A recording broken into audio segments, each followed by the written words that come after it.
CHAMPS Winter Roundup is presented by Lawrence Technological University, where Blue Devils dare. Also brought to you by the Michigan High School Athletic Association, promoting the value and values of educational athletics. The Michigan Army National Guard, a proud partner and official military branch of the MHSAA. The Basketball Coaches Association of Michigan, because better coaching always matters. Hungry Howie's, famous for flavor. The U.S. Army, what's your warrior? And the Detroit Medical Center. Do you have a sports injury, or are you just looking to take your game to the next level? Go where the pros go. Visit dmc.org/gamechangers. Hello everyone, and welcome back to the best high school sports network in the nation, State Champs. It's grind time here in the studio as our production team gives you 110% when it comes to raking in the best highlights. We have an arsenal of high school sports action this week. We are presented by the one and only Lawrence Technological University, where Blue Devils dare. I'm Jenna Skalski. And I'm Grace Boyles. We have plenty of highlights coming your way to satisfy your high school sports itch. In this week's episode, we'll be taking you to the court for some girls basketball MAC semifinal action, to the mat for wrestling regionals, and later dive headfirst into the UP swim finals. We have a lot to get to, so let's get started for some girls basketball. I'm Kevin Trzynski, and it was the MAC Silver Bronze Tournament. In the semifinal match, we had St. Clair Shores South Lake taking on the Abes from Warren Lincoln. South Lake in blue, fresh off beating Hazel Park to get to the semis, and we picked things up in the first quarter. They'll work the ball to Maya Rogan, stops and pops to get the opening bucket of the contest. Warren Lincoln came in at 12-3, winners of the MAC Bronze Division. We'll go to the outside game as the junior Shantae Hudgens drains the triple try as the Abes were up 20-11 after the first. South Lake would respond in the second. Rogan beats the full court pressure and feeds it to the freshman Delasia Horn, who drops the bunny. Cavaliers down 29-26 as we head into halftime. Warren Lincoln looking to maintain on its lead in the third quarter. Daviana Leonard gets the pass, and she would nail the three ball in the corner pocket. Lincoln went into the final stanza leading 37-32. But South Lake was not backing down in the fourth. It would be Eaton draining one of her two triples in the quarter. And we were tied at 52 as this game would go into overtime. It would be a tight battle in the extra session. It's Horn for South Lake getting the steal and goes all the way for the lay-in. And she would finish with a game-high 16 points. As St. Clair Shore South Lake hangs on to beat Warren Lincoln, 55-54 the final. They'll face Clawson in the MAC Silver Bronze Championship game. We go to Callahan Hall for the Detroit Public School League Girls Basketball Championship game as Renaissance took on Cass Tech. Renaissance in white coming in at 15-2, looking to win its first city crown in 9 years. First quarter action, this is Kaylee Downs with the drive and gets the nice up and under to go in. She would score the first 11 points for the Phoenix. Cass Tech came into the city title game on a 10-game winning streak. Precious Fields misses the three attempt, but grabs the rebound, puts it back in, and gets the foul. The Technicians trailed 24-16 after the opening quarter of play. The Lady Phoenix would maintain on its lead in the second, as Nika Dorsey goes on in and finishes with her left for the bucket. But the Technicians were holding in there. They would work the ball to Desiree Jackson, and she would drain the triple try. She finished with 11 points as Cass Tech was down 40-27 as we went into halftime. Renaissance had a strong start to the second half, as Davis would knock it down from downtown. She had 7 triples on the night to go with her game-high 34 points, and the Lady Phoenix were up by 20 at 47-27. Renaissance dialed in on this night. Audrey Hill would get in on the three-point parade, and they were up 65-38 as we head into the fourth. And they kept the pedal to the metal in the final stanza. Dorsey with the fake and drive to the hoop, as Detroit Renaissance goes on to beat Cass Tech 81-55 the final.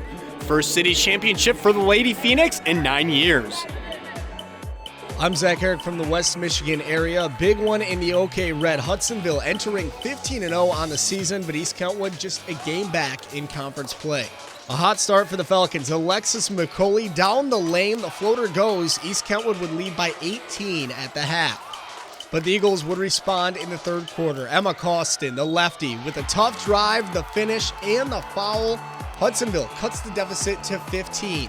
The Falcons would pound the ball inside, though, and use that size to their advantage. Madison Tillman goes to work. Nice post move in the deuce. Puts EK back in front by 12. And Alexis McCoy would continue her big night. 3 of her team-high 14 points on the pull-up off the screen. East Kentwood wins it 53-46 to pull even with the Eagles in the OK Red. To the OK Gold now. Grand Rapids Christian hosting East Grand Rapids. The Pioneers able to lock up the conference with a win. Early on, the Eagles hanging tough. Haley McBride down the lane through traffic and a finish with the left hand off the glass. But back come the Pioneers. Macy Brown to Allie Carlson in the corner for the triple. The Pioneers would lead by 9 at that point. But JR Christian would not go away. Evie Duzuma, the sophomore, catches inside and scores the deuce. The Eagles would tie it up late in the 4th, but Jillian Brown would take over late. You see why she has offers to some Big Ten schools. The fancy move, and she scores. 2 of her 29 on the night. East Grand Rapids wins it 63-59 to win their 2nd consecutive OK Gold title.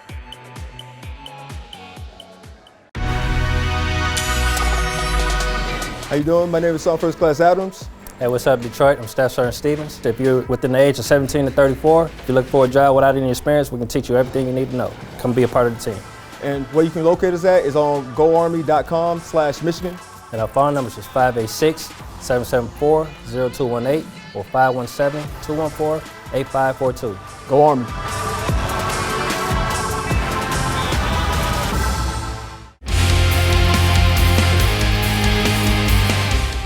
Today, we'd like to look at the MHSAA's concussion survey results for the 2018-19 school year. For the past 3 years, the Michigan High School Athletic Association has gathered data from its members in all sports at all levels, in practice and in games, on head injuries. The concussion report for 2018-19 totaled 3,686 head injuries, a 3% increase over the previous year, but 2 key ratios, injuries per school at 4.9 and percent of athletes injured at 1.3, were relatively stable. In fact, the percentage of athletes injured has dropped each year of the study. Boys sustained 65% of the concussion injuries, 59% of the concussions occurred in varsity activity, and 66% of the injuries took place during competition. Other trends continued, with football, ice hockey, and girls soccer ranking as the sports with the most concussions. And females again reported significantly more concussions than males, playing the same or similar sports. The information from these surveys will continue to be shared with various groups, including MHSAA sports committees and its newly formed Sports Medicine Advisory Committee. You can read this year's study and view a variety of concussion resources on our website, MHSAA.com.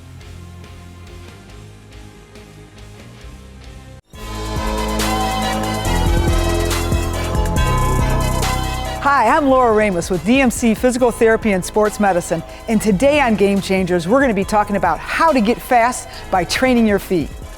So to become a faster athlete, train your feet. You're already training your legs and your core muscles. It only makes sense to train your feet because that's what's on the ground when you're running and jumping. We wear shoes all day, and that makes our feet weak and unbalanced.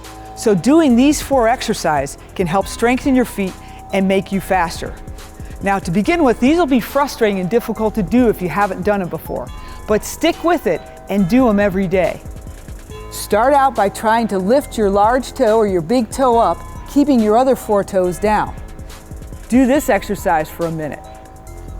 Then try to keep your big toe down and lift up your other 4 toes all together. Do that for a minute. Next, try to spread your toes as wide as you can make them and then bring them all the way back together. And do that for 1 to 2 minutes. Do these exercises every day and you will become a faster athlete. Do you have a sports injury, or are you just looking to take your game to the next level? Then go where the pros go. DMC Physical Therapy and Sports Medicine. For immediate care, call 313-910-9328 or visit dmc.org/gamechangers. Don't forget, you can check out Hockey Time. Every week, we are going to be talking about what's going on in the great state of Michigan at the high school level. So much good hockey being played, and we're going to do our best to cover it from all vantage points in the great state of Michigan. New episodes drop every Wednesday right around 3 o'clock. If you're also looking to get the latest highlights and news in boys basketball, you need to check out State Champs Hang Time Michigan. We comb the state for some of the best matchups featuring some of the top teams and players. State Champs Hang Time Michigan is for hoops junkies, and it premieres right here on the State Champs Sports Network and the State Champs app, Thursdays at 5 p.m. Eastern. February is Black History Month, and this week, State Champs salutes Herman Boone. If the name doesn't ring a bell, maybe this will. The story of his struggle and triumph coaching a newly integrated football team in 1971 Virginia inspired one of the greatest sports movies of all time, Remember the Titans. A city where high school football was everything to the people of Alexandria, Academy Award-winning actor Denzel Washington portrayed Herman Boone, who was chosen to lead a team forced to integrate when the local school board chose to combine an all-black school with an all-white school. With the very football foundation and soul of the city at stake, Coach Boone and the former white head coach Bill Yost taught the young men to come together and overcome their differences. Improbable and against all odds, the team won the state championship that year. A big social justice supporter long before he became the head coach at T.C. Williams High School, Herman marched with Martin Luther King in North Carolina. He was also a very successful football coach both before and after that magical year of 1971. One of his 3 daughters, Monica Merritt, is the superintendent of schools in the 5th largest district in Michigan, Plymouth-Canton. Having her father's story as part of a Disney film was surreal for the entire family. They invited him on the set, and he's down on the ground, he's coaching, and they had to remind him a couple of times, these are actors, coach, because he's like, no, get that right. Perfection is always his benchmark, and for him it didn't matter if they were making a movie, but he wanted to make sure that's just who he is. Football really wasn't about winning the championship, but it was winning with a team and building young men, and the byproduct happened to be that championship. So, if we don't come together right now on this hollow ground, we too will be destroyed. Just like they were. I don't care if you like each other or not, but you will respect each other. I think the biggest lesson that he taught to us as his daughters was really about being humble and that we're no better than anyone else. And it was always about whenever you make it, he would make this saying, don't forget, if you go across the finish line, don't forget to take care of the horse that took you there. And so it was always important for him that you give back. He would say to us, if you didn't wake up this morning planning to make a difference in somebody's life, then carry your butt back to bed. That's just how he approached life. And people are still watching and talking about the movie and talking about the impact. I go into the store and somebody walks up to me and said, hey, aren't you the daughter of Coach Boone and you're superintendent of Plymouth-Canton? Yes. Let me tell you about how this movie has impacted me, people that have never met him. And so it really continues to live on. In December of 2019, Herman Boone passed away at the age of 84. If you've never seen Remember the Titans, watch it. You'll never forget it. State Champs salutes Herman Boone. Butter. Honey, look at this. 40,000 flavor combinations, and I've had almost every one. Asiago, butter, cheese, Cajun. The flavored crust combinations are endless. It's the greatest thing that ever happened. Yeah, I'm gonna go. To get more pizza? Yeah. No, to call your mother. Wow. Don't go. I need that equation. Now get a meal deal to fit any budget at the home of flavored crust. Hungry? Howie!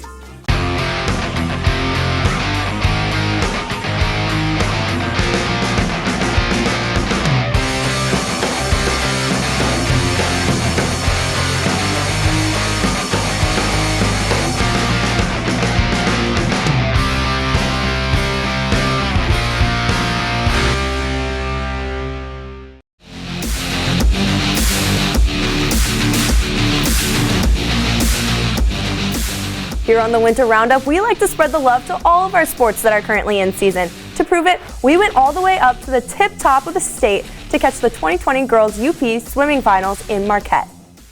I'm Jake Durant from the UP. Marquette Senior High School played host to the 2020 Boys UP Swim Finals. We're going to kick things off with the 200-yard medley relay.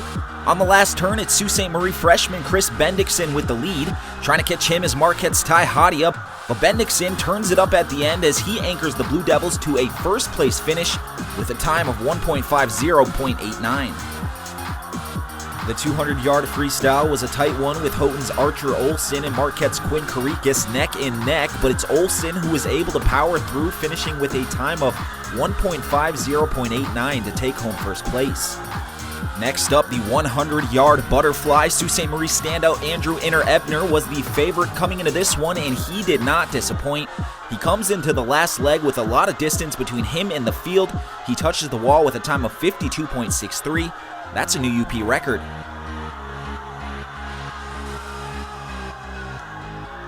Moving now to the 100-yard freestyle, that's Marquette freshman Liam McFerrin leading the pack. McFerrin not looking like a first-year swimmer in this race. He clocks in with a time of 52.63, and I have a feeling we're going to be hearing from him a lot more through what is looking like a very promising future. How about the 100-yard backstroke? That is Sault Ste. Marie Jr. Morgan Bird swimming like a man possessed. Bird going to touch the wall, stopping the clock at 55.33. That's almost 4 seconds ahead of second-place finisher Quinn Karikas of Marquette.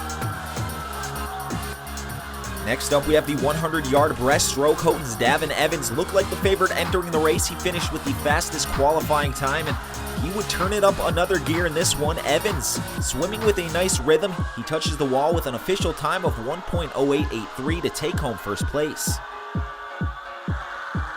And we'll finish with the 400-yard freestyle relay. The Sault Ste. Marie squad featuring Bird, Inner-Ebner, Bendixson, and Will D'Entremont would be trailing most of the race, but Inner-Ebner shows why he's one of the best swimmers in all of the UP.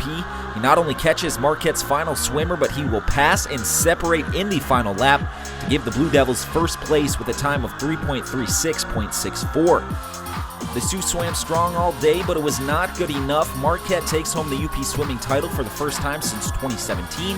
Sault Ste. Marie takes second, followed by Houghton in third. The top girls swim teams from above the bridge met at Marquette Senior High School.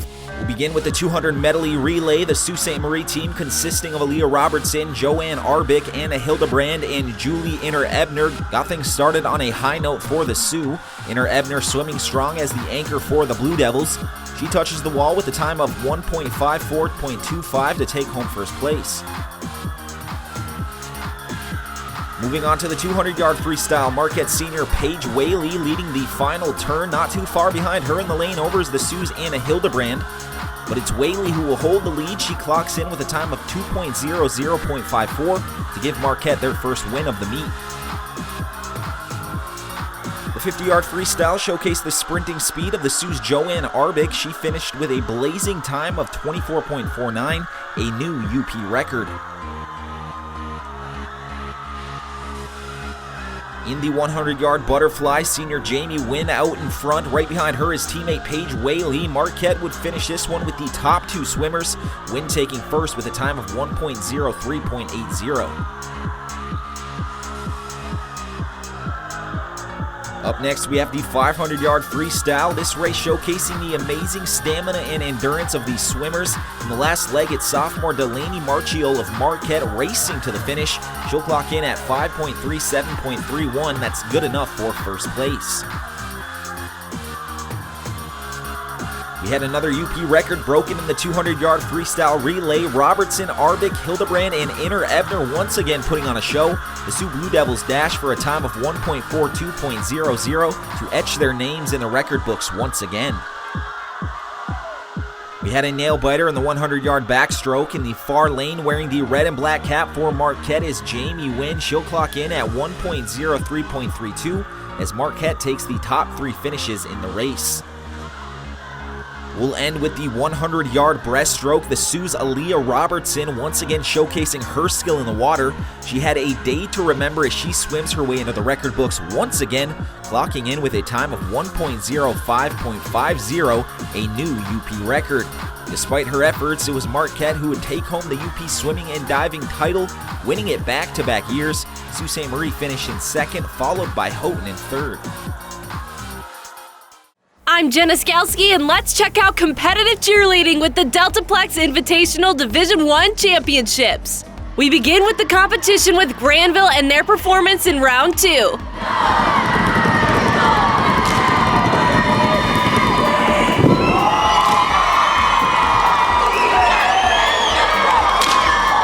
The Bulldogs would end the night in 5th place.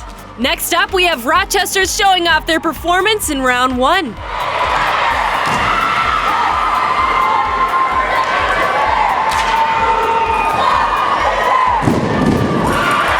Falcons came in 4th place. Now let's check out Plymouth as they stick their landings in round 2.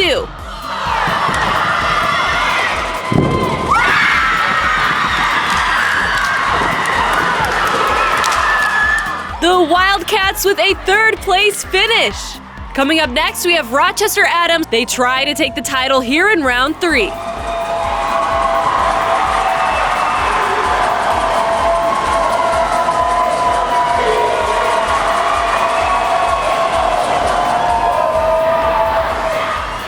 The Highlanders would come in 2nd place. The night would go to Stony Creek, the 2-time defending Division I state champs. Here they are in round 3 as they hold the high score.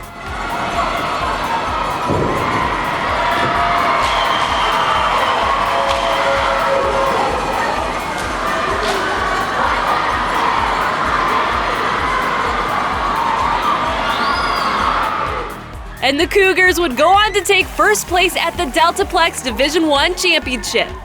Now for Division 4, we start off with Norway sticking their moves in round 1.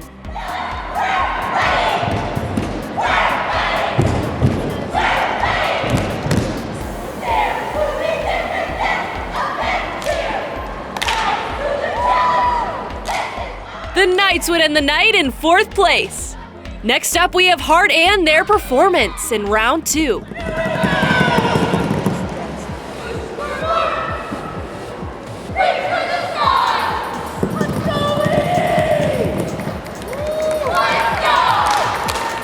The Pirates would end the night in 3rd place.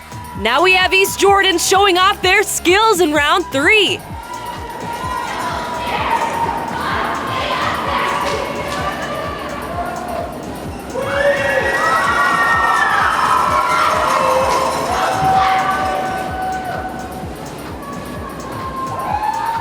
The Red Devils would end the night in 2nd place.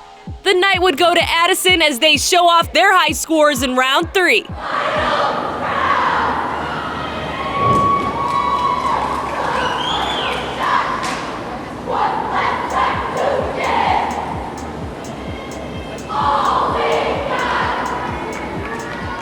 The Panthers would go on to take 1st place for Division 4 at the Deltaplex Championship. I'm Chuck Pellerito, and we go to the west side of the state for a Division I Wrestling Regional Final between Rockford and Grand Haven. And we begin with the 171 weight class. Bronson Jewell of Grand Haven taking on Josh Hill. Jewell uses his gas tank to score on a sweep single, head in the hole, go behind for 2 as he went on to win his match. Rockford, ranked 7th in Division I, would respond at 189. Reed Nicholson was going up against Luke Rokas. Nicholson scores on a blast double and earns the ride out for the major in the win to put the Rams in the lead. And they carried that momentum into the 215 class. Cole Gleason in his match against Dane Arnett. He would get the tight headlock, earning the fall for the Rams. Next to the heavyweights, Hunter Chilcote for Rockford uses the slick mat work to get the side roll, switches his hips, earns the reversal and the fall in his win over Ben Hanna. It would be all Rams the rest of the way. In 119, Bryson Allback going toe-to-toe with Hester Roman, enforces a wing and a far sidebar, then runs it over the pin and the 6 points for Rockford. And finally, in the 130 weight class, Ashton Holland would pull away against Bode Wilson. He would get the sweet peek out on the right side for the nice takedown. And Rockford goes on to take the Division I regional title. They'll head out to Kalamazoo next week for the state quarterfinals. So far, we've given you a taste of girls basketball, swimming, wrestling, and cheer. So now it's time to shake things up and hit the lanes for a special feature on a bowling dynasty in girls high school bowling. Here's Ryan Slocum. Do you have any idea what it's like to lose? Do you know? Do you remember? Honestly, we've lost a couple like tournaments? Yeah, we lost the tournament I think last year. It just kind of sucks. That's right, kids. Losing kinda sucks. So do like the Flint Kersley girls bowling team does and just don't lose. Coming into like freshman year, that we realized like, oh, this is like major, like we're making like history. And unlike LeBron, the Hornets have and continue to do it. Not one, not two, not three. Kersley has won 7 of the last 8 Division II state championships, including the last 6 in a row. It's already the greatest dynasty in the state's history, and most believe that this year's team is Rob Plouffe's best ever. This team is deep. They're really, really good. I mean, the girl who is actually number 9, number 10, so she's actually on our JV team, just last week bowled a 299 game, and she's on the JV team. The Hornets are working on nearly a decade of dominance, which raises just one Cronkite-esque question. How the heck do you keep doing this? It's magic. A magician usually never reveals his secrets, but head coach Houdini Plouffe says the key to reloading year after year is a foundation built from a young age. Jim Tuber, the proprietor at Richfield and Bees, he bought some buses and he picks up the elementary students from the Kersley district and brings them to the bowling alley for after-school program. So starting in 2nd or 3rd grade, these kids are hanging out in the bowling alley. And I was fortunate enough to be in one of those programs. So I got to meet some high school bowlers and they would talk to me about it. And it's just surreal that I'm actually part of it now. Because I always looked up to those girls when I was younger, and now that I'm a part of that, I feel like I have those little girls looking up to me now, which is really cool. And they set a great example with their hard work and dedication, showing the future Hornets that practice makes perfect. I would say that their practices sometimes are probably more difficult than one of our matches or one of our tournaments. We do a lot of drills, or we do a lot of challenges at the end of practice. Distraction drills are really fun. We'll have girls stand down the side of the lanes and scream at us while we try to throw a strike, and they won't stop until you strike. So Sometimes we'll have to throw a turkey to go home or a 4-bagger to go home. So when I'm in competitions, especially singles, like if it's at the end of the game, I'm like, okay, just a double to go home or a turkey to go home, like I got it. And it kind of pushes me because I know I can do it. We do it to end practice. And even if the Hornets do win their magnificent 7th straight state title, they will finally suffer a loss. Coach Rob is retiring after 15 years to spend more time with his newborn grandson. And yeah, losing kinda sucks.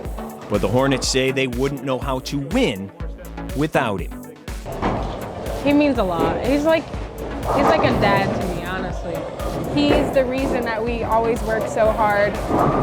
He is the one that pushes us to do what we do.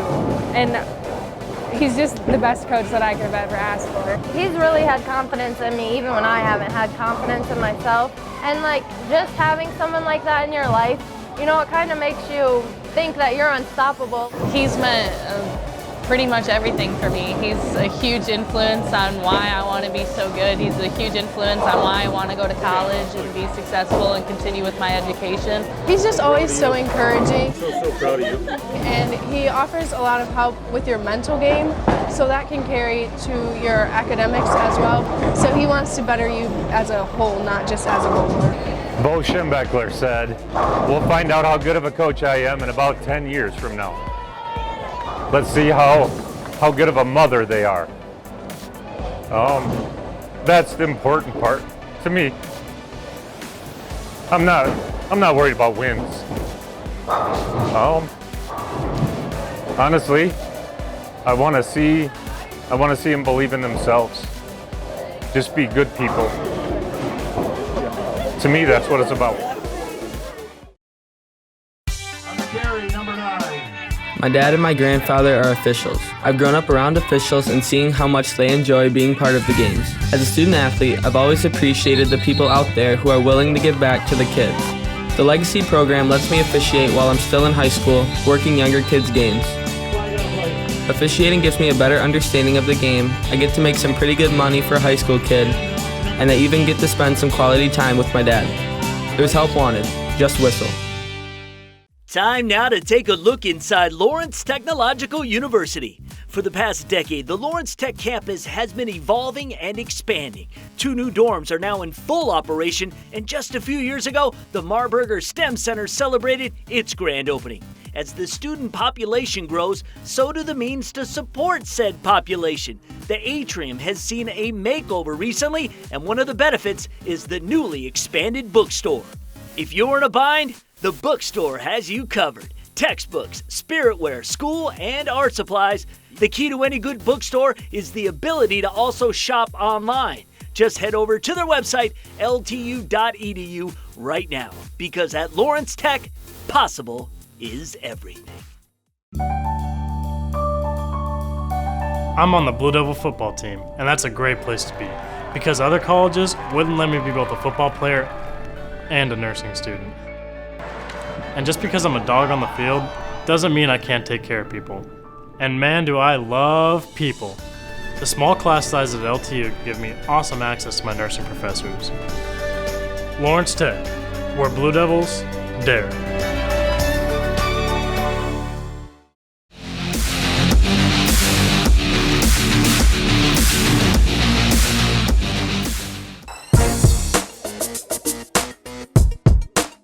Time now for this week's Fast Break segment presented by BCAM, the Basketball Coaches Association of Michigan. We welcome in the Executive Director of BCAM, Dan Young, and our own Digital Managing Editor, Matt Mowry, for this week's show. Now, we are airing this segment on both Hangtime Michigan and the Winter Roundup because it pertains to both girls and boys basketball. In fact, we had a whole nother topic we were going to do. We scrapped it. The girls basketball district pairings were announced recently, and let's just say it raised a few eyebrows, all right? We all knew there was going to be some semblance of seeding and that there was the new NPR or Michigan Power Rating into this. Coaches and fans aren't necessarily happy about it because in some cases, for example, a 1 seed playing 3 games in a district in some places. Matt, lay it out for us. Lay out what the issue is. Dan, you speak on behalf of BCAM and how you are working with the MHSAA on this, and then I will say what the MHSAA has said to coaches and others. Well, I think what the primary issue they were trying to get away from was having the best matchups in districts come early in districts on either Monday or Wednesday. Ideally, they wanted the best matchups to come on Friday in the district finals when you have the most eyes on that game, which is laudable. I think also what the proponents of seeding wanted was some way to have those matchups come as late as possible in the tournament, and they wanted an overall seeding. That's not what we got. What we ended up with is a system where the number 1 and number 2 seeds in each individual district are identified by NPR, and those 2 are split apart, and then the rest ends up being a random draw alphabetically to fill out the district bracket. What the complaints were primarily were that those seeded teams were then exempt from getting byes in the first round. So you do, like you said, have them playing Monday and Wednesday and Friday. So you have more games as the number 1 seed, which intuitively seems a little backwards. Seems like the number 1 and 2 seed should get the byes. They do not.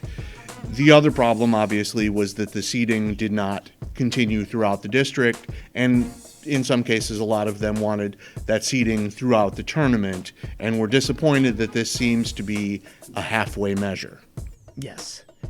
Dan, you guys have been working on this for a long time, trying to coax the MHSAA into, a regional seating structure. I think that's ideally what we want to see here. What are your thoughts? Because I know that in some cases, BCAM is being kind of thought as the architect of this. Well, we're in the middle of it. We want to be in the middle of it because we want to do what's best for the tournament and for the kids in the schools. But it's going to take some time. And basically, after this first year, we're going to take our notes, listen to our coaches, which we are, and go back to the basketball committees, and then go back to the rep council with our recommendations. So this was anticipated because it was not a fully seeded district or region like we've talked about, but it's a start, and that's a good thing. because we're here talking about it. It's not perfect, we all know that, but it's going to get better, and we're going to work to make it better. Okay, so here is what the MHSAA has said in response to the big hullabaloo that's out there right now. When our representative council passed this system, they had 2 goals. Number 1, identify the 2 best teams using a computer formula. And number 2, make sure those 2 teams are on opposite sides of the draw so they could not meet until the district finals. They weren't interested at the time in a true seeding system. The council did not want seeded teams to have the added benefit of automatic buys and home games. The council felt teams should get those only by random draw, just like in past years. Matt, you say what to that? Well, and I think the response to that is that an incomplete system is not necessarily a better system. I think people are disappointed with the incompleteness, and there also are some questions about the formula, about whether or not it does actually identify. I think looking at NPR over the year, it has worked, but I think where it doesn't take into account is head-to-head results. It doesn't take into account, it doesn't weight wins or losses. Not all 10-win teams are created equal. And it doesn't do anything for smaller schools that schedule bigger schools. There's no weighting system to it. I think those are the biggest complaints. It's a start towards future making it better. Absolutely. And so that's what we're behind. It's being positive that it is a start, and we're going to regroup, and we're going to put our heads together and put together proposals that we feel, the coaches feel, is the best way to do it. Yep, and the MHSAA is open to that. They want to continue this discussion. Boys basketball district pairings are this weekend, so we were just giving you guys a heads up so you don't freak out. It's not a perfect system for sure. Dan Young and B-Cam will continue to work with the MHSAA on making it better. There will be an evaluation once the season is over. We'll see how it goes, right? Stay tuned.